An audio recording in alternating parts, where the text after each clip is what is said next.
This term Geist is translated as spirit or mind. So phenomenology of spirit is really the phenomenology of Geist.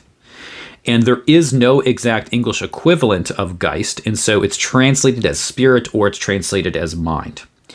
And neither of those quite get at the real meaning of Geist.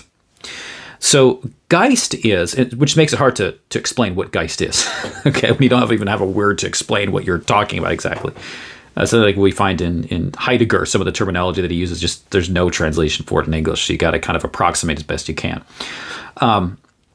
So we have the natural world, which is the biological reality, what we're talking about with Newtonian physics.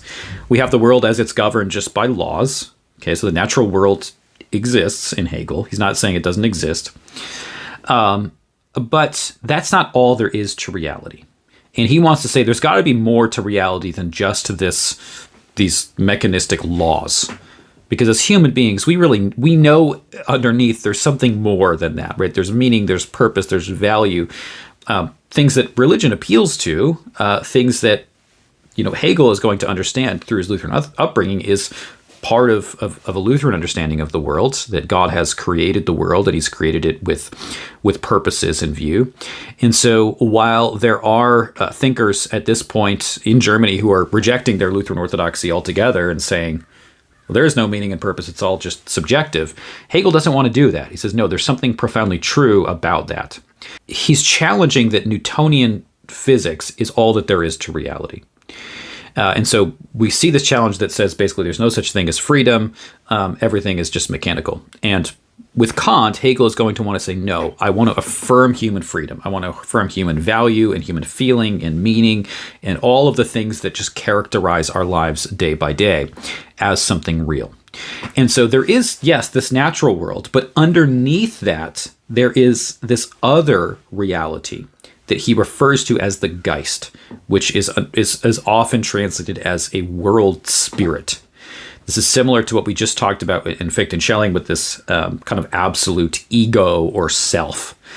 So this Geist is what's hard to explain, but it's essentially, it's a combination of mind and spirit. So there's a kind of spirituality to it-ish, depending on how you interpret Hegel, because there are different interpretations of what he means by this, which is one of the most difficult things to figure out. But this is the realm of meaning. This is the realm of consciousness. Okay, so maybe consciousness is perhaps the kind of most obvious point that differentiates spirit from the natural world, or this Geist from the natural world. This is the realm of consciousness. Because even still today, if you look at mechanistic materialist philosophers and their explanations of consciousness, they really are extremely lacking. I mean, they just don't explain how we understand the world. And philosophers of mind are increasingly understanding and coming to conclusions that consciousness just is not a physical thing. and to explain it purely in physical terms just doesn't really make sense. And the explanations that we have that go that route are just missing so much about basic, fundamental first-person experience. All right, so think about consciousness, right? The consciousness underneath all things, the recognition of self-reflection, all of these things that simply cannot be attributable to that which is mechanical.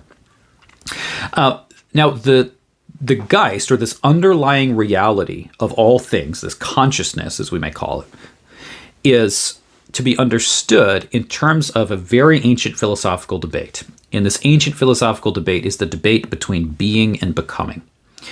And I'll summarize this very quickly. If you want to get more into this, I have my History of Western Thought videos talk about this, with my Heraclitus video, my Plato video, if you want to explore more. But you have this debate between philosophers about what is the most real. Okay, so Plato says that which is the most real is the realm of unchanging ideas. So that which is the most real is unchanging. They are objective truths. They're objective realities that always are. They're eternal. And they are universals.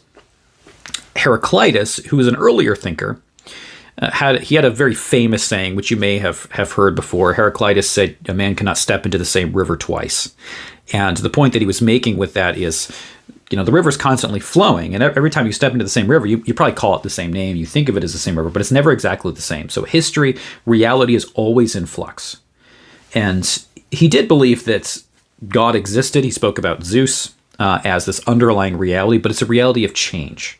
So for Heraclitus, ultimate reality is not just physical stuff, it's something underneath that guides it, but that guiding force is one that changes. He wouldn't say it's not totally non-physical either. Plato does that, but Heraclitus doesn't quite get that far.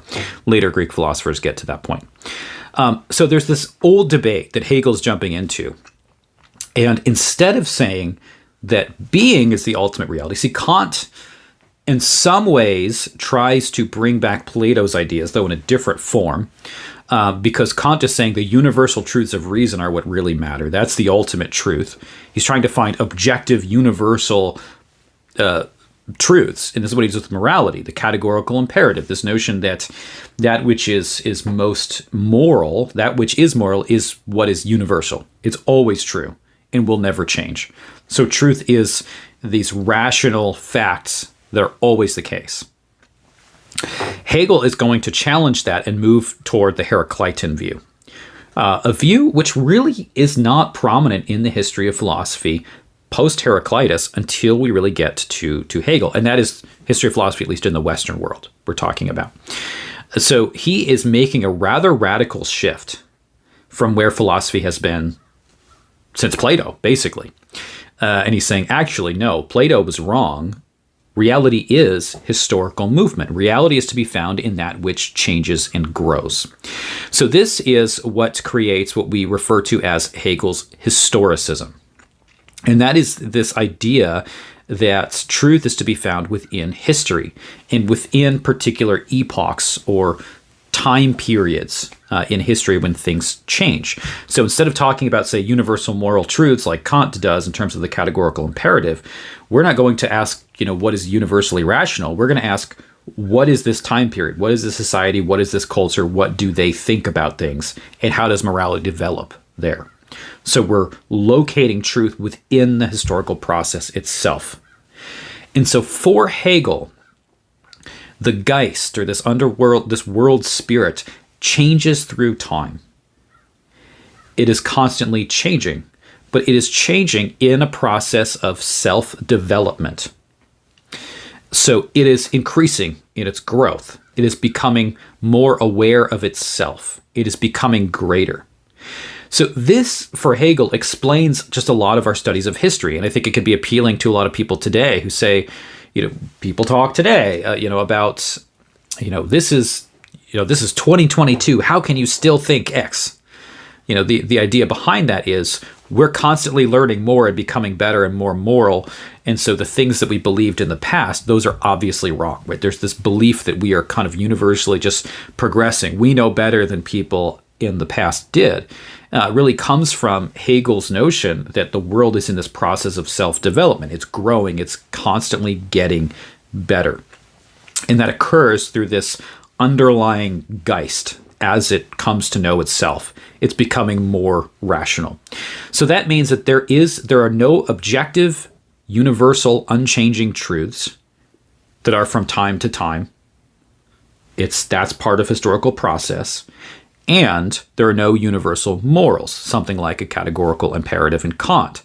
That is simply that which develops in time as the world spirit develops in time, which, again, I think you see reflected a lot today in the discourse over various issues of morality or sexuality, where we speak not in terms of universal truths and engage in them by means of rational argumentation, but we think more in terms of, well, our world has changed, therefore we can do this now. And we used to think this was bad, but now we know better. So instead of starting from there are universal moral principles, there are natural laws, and arguing from there, we argue from, well, this is the historical time period we're in, so obviously this is the way things are. Hegel further denies Kant's view that individual concrete particulars make up reality. And this is not just Kant's view, this is going back to Plato. So this idea that reality is made up of concrete things. And he says, no, it's not. Reality is not just individual things, but all is essentially one. Everything is essentially one. So it's a monistic system. That's like Heraclitus. Monistic meaning all things are one. So a lot of the ancient Greek philosophers believed that all things were one. A lot of Eastern philosophies have similar ideas as well. They're monistic. And so a lot of the ancient Greeks, Heraclitus or Thales and others tried to figure out what is the one thing that makes up all things. And Heraclitus said fire is the essence of reality. You see fire as divinity, and fire is something that never stays still. Fire is constantly changing. And so that for Heraclitus was the nature of reality. Heraclitus didn't have this, at least as far as I can think in the writings of Heraclitus that we have, which are not very many, he didn't have this progressive view that we find in Hegel. So Hegel's view is things are getting better. Heraclitus' view is things just change, not necessarily in a positive sense.